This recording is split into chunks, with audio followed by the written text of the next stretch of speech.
robos de vehículos, un delito sin freno. Y está también Eduardo Jerome, que fue defensor del ingeniero Horacio Santos, que si bien a él no le roban el auto, sí le roban el estéreo. ¿Qué tal, Eduardo Jerome? ¿Cómo andas? Gracias por venir. La primera pregunta es para Eduardo Jerome. Eduardo, en esa época, cuando ocurrió lo del ingeniero Santos, que después lo vamos a volver a tratar por otro tema, ¿había tantos robos de autos? ¿Era tan fácil robar un vehículo como ahora? ¿Y había hechos así a mano armada? No, no había ni muchos menos que los que hay ahora, y había mucha más actuación de la justicia y actuación de la policía en los casos de robo de auto, porque creo que ahí está la cuestión. Creo que la impunidad lleva a que los robos se multipliquen. Creo que los ladrones vean que no van a ser puestos en la cárcel, y cuando los encuentran van a tener una pela leve y van a poder salir. Entonces, me parece que como primera medida, la impunidad que estamos teniendo a la luz de ¿qué? De jueces que aplican teorías pseudo garantistas, pero que no son garantistas, porque las garantías es darle a la víctima los mismos derechos que al imputado, y acá no, se los dan todos al imputado. Estamos viendo que hay un festival de excarcelaciones, de prisiones domiciliarias, de penas que se aplican en forma parcial, y la cuestión es que los delincuentes salen a robar rápidamente. Y hay algo que no se entiende, que cuando se trata de proteger al delincuente, invocando derechos humanos, se está desprotegiendo a la sociedad. Y esto es lo importante, porque la protección debe empezar por aquellos que no eligieron delinquir, que fueron elegidos por los ladrones para ser robados. Entonces resulta que la persona que se porta bien, que tiene una actuación en la sociedad conforme, actuar pero realmente con orden y con respeto, esa persona se ve perturbada, se ve absolutamente vejada, sin ver que a los ladrones, a los que le sacaron ese orden, a los que le sacan ese respeto, se los condene. Y esto realmente es algo que hay que cambiar, porque la doctrina impuesta, esa doctrina que les dijo Zaffaroni, impuso la doctrina garantista, que es abolicionista. ¿Por qué abolicionista? Porque no quiere aplicar el derecho penal. Entonces no garante nada, al contrario, trata de abolir la aplicación del derecho penal.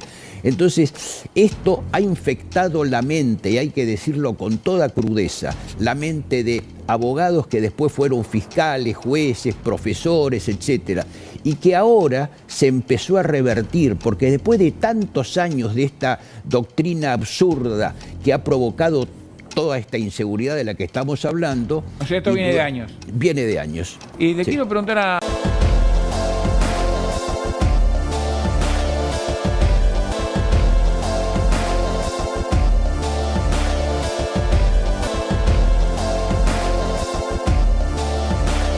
Cuestión muy importante. Cuando la detienen, Magdalena Angarola estaba completamente drogada. Eso es lo que determinó el peritaje, absolutamente drogada. Y lo hablaba con una persona que quiero muchísimo. ¿Qué va a pasar con esta mujer? Si efectivamente se comprueba que está drogada. No cambia nada. ¿No cambia nada? ¿Usted, doctor? Es una asesina. También coincido. ¿Por qué? Porque va a ir a la cárcel seguramente y tendrá un tratamiento de desintoxicación. ¿Pero no es inimputable? No. Eso no puede alegar. No es inimputable. No es inimputable porque la inimputabilidad es solo para casos muy especiales. Acá en este caso, ella se drogaba conociendo que drogada no estaba en plenitud de sus actos, y sin embargo lo seguía haciendo. Entonces, la inimputabilidad es para aquella... 3 veces detenida por lesiones. Bueno, esto 2 por robo, Gustavo, que llevó de más las tiempo. detenciones que tenía, las múltiples detenciones, la puerta va y ven, que entran y salen, habla de lo que te decía sobre la impunidad. Realmente, si no hay respecto de los que están empezando a delinquir ningún tipo de sanción, cada vez se van envalentonando más, cada vez van cometiendo delitos más graves y demás. No nos debemos olvidar que cuando se implantó la tolerancia cero en una New York que era absolutamente convulsionada, era una de las ciudades más peligrosas del mundo, se implantó que no se perdonaba ni la menor contravención. Ahora, ¿de qué manera? ¿Castigándolos a todos por igual? No, a cada medida con una pena diferente. Por ejemplo, al que pintaba un medio de transporte, por ejemplo, el grafitero. El grafitero se lo hacía pintar las paredes de un colegio. Y así sucesivamente con todos los que cometían delitos menores, porque empezaron con eso. Allí, en ese momento, el alcalde Giuliani, me acuerdo que había dicho, respecto ya del delincuente avesado, del gángster, no podemos hacer nada porque es una persona grande. Pero sí parar esto, que es lo que nos afecta a todos. Eduardo, es clarísimo lo que decís, y vuelvo con Rodrigo.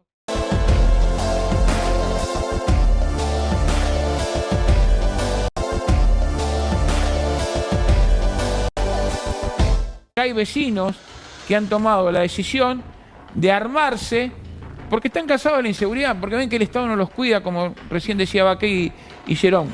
Ante la ausencia del Estado, hay gente que toma las armas para evitar que el delincuente que entra en su casa se meta con su familia o agreda a su familia. Eduardo Gerón fue uno de los letrados que defendió en la última etapa justamente del proceso, a Horacio Santos. Hace poco se cumplieron 35 años de ese episodio que lo veíamos en el 90 como un hecho aislado, conmoción. Se hablaba en los bares, Jenny, sí. Se hablaba en los trabajos de lo que había hecho Horacio Santos. A Horacio Santos le robaron por 12ª vez el estéreo de su Coupé Fuego. Se subió al auto, corrió a los delincuentes y los mató. Estos eran Osvaldo Aguirre y Carlos González, delincuentes que habían ido a robar el estéreo del auto que tenía estacionado en la zona de Devoto. En Villa Devoto, en la calle Nueva York, que la mujer había ido a comprar ahí a la galería y termina a unas 20 cuadras, si mal no recuerdo. Ahí estaba con su mujer, con Luisa, y decía en el anterior, ahí está, mi marido no es un violento. Santos estaba cansado de que lo robaran. Ahí lo vemos con Norman Powell, el periodista que le está haciendo la nota, ahí en el diario La Nación, era Norman Powell, un compañero de la sección policiales.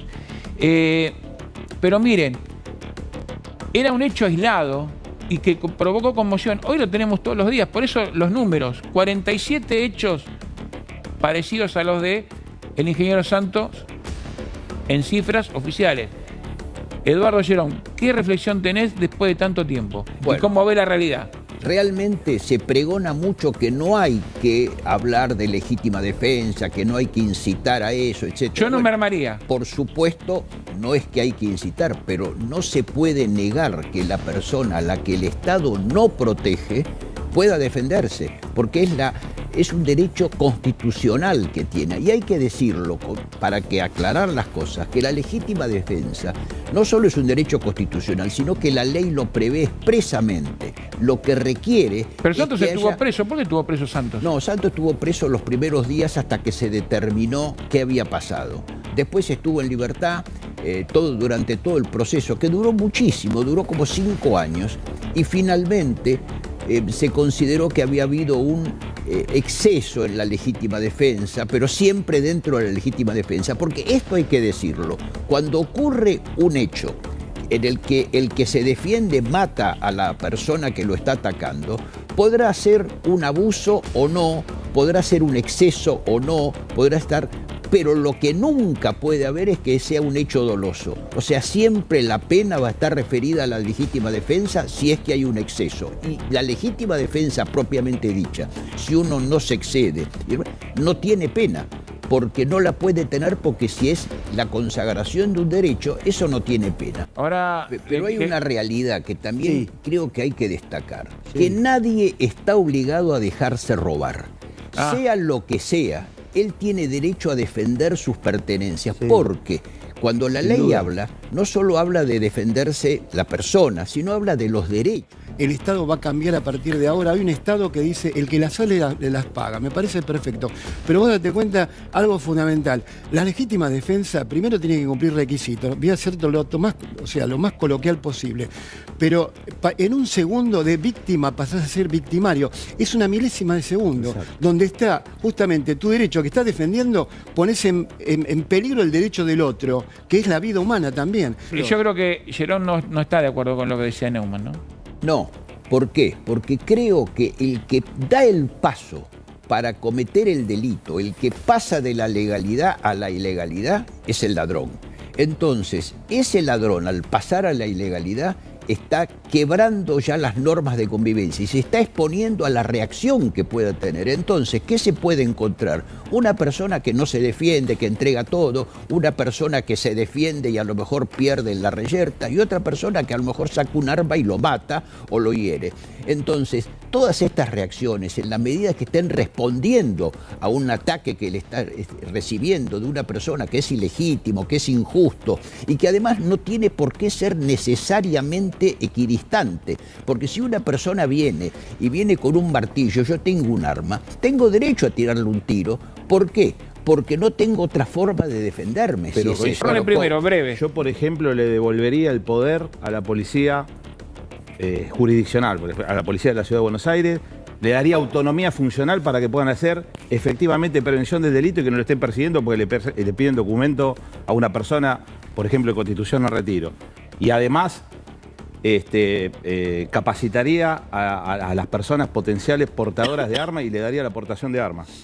¿Gerón? Coincido plenamente, porque realmente la impunidad, como decíamos hace un rato, es lo que lleva a que cualquiera robe, cualquiera se ponga a hacer cosas que no debería, pero que están amparados pensando que no los van a agarrar porque no hay ni prevención ni represión. Entonces todo eso lleva a un estado de cosas que se está precipitando ante la ausencia del Estado. Sí. Un segundo, sí, respecto a lo que dijo Jenny, creo que viene al caso, que es, tan es así respecto de la gente, que cuando un jurado popular está juzgando la actuación, por ejemplo, de este médico Villar Cataldo, sí, o de otro, lo absuelve. En cambio, algunas veces los jueces, cuando lo juzgan desde su escritorio, que no han sufrido nunca nada porque tienen sus custodias, eso lo condenan. Y la diferencia es clarísima. Conectado con la realidad.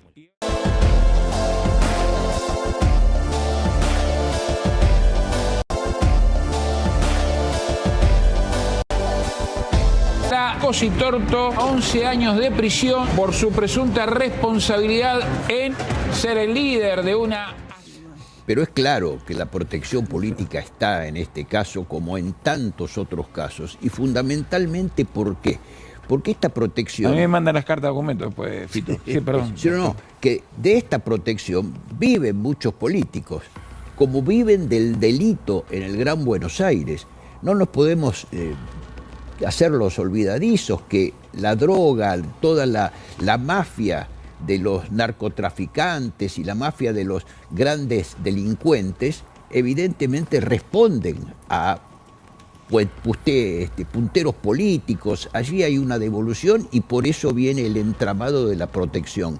En este momento, el narcotráfico ha invadido todo el Gran Buenos Aires a un nivel que realmente va a ser muy difícil desmantelarlo. ¿Por qué? Porque este gobierno no solo muestra, el gobierno de la provincia, no solo muestra desinterés, sino que realmente muestra interés en que continúe para sacar rédito y beneficio.